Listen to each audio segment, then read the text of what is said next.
ഇപ്പൊ ഷോ കഴിഞ്ഞിണ്ടാവില്ലേ? പിന്നെ എന്താന്ന് അറിയണമെങ്കിൽ അയാളൊന്ന് താഴോട്ടിറങ്ങി വരണ്ടേ?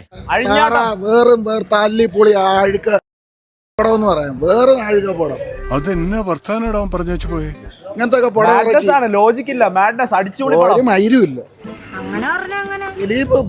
ദിലീപിന്റെ അടുത്തുള്ള സ്നേഹം കൂടെ പോയി പടം കണ്ടു കഴിഞ്ഞു. ഒരടിയാണ് ഞാൻ പ്രതീക്ഷിച്ചത്. ഒരു തുപ്പല്ലോ ഒതുക്കിയതിന് വേറും തറപ്പടം ഇവിടെ കമ്പാക്ക് ഗോ ബാക്ക്.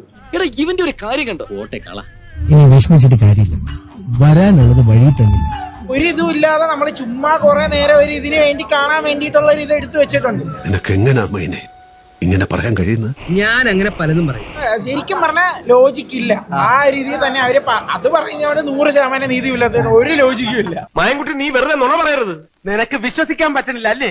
ദിലീപേട്ടന്റെ ശക്തമായ തിരിച്ചുവരവ്, അഴിഞ്ഞാട്ടം, പുള്ളിയുടെ പൂന്ത് വിളയാട്ടെ. പുള്ളി എവിടെയും പോയിട്ടില്ല. എന്താണെന്നൊന്നും മനസ്സിലാവുന്നില്ല. ഒരു എന്തൊക്കെയോ ഉണ്ട്. വിന്റേജ് ദിലീപേട്ടൻ, നമ്മുടെ റൺവേ സീഡിമോസ് എല്ലാം ഓർമ്മ വരും. ഇതുവരെ നല്ല എന്റർടൈനർ.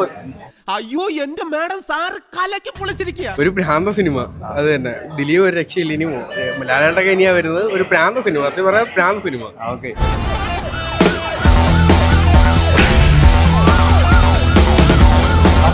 തുടരും. ഓഫ് കോഴ്സ് നന്നായിട്ട് ദിലീപിന്റെ ഒരു കംബാക്ക് എന്നാണ് പറയുക. Mass comeback. അതായിരുന്നു ഞാൻ കാത്തിരുന്ന എന്റെ കംബാക്ക് മൊമെന്റ്.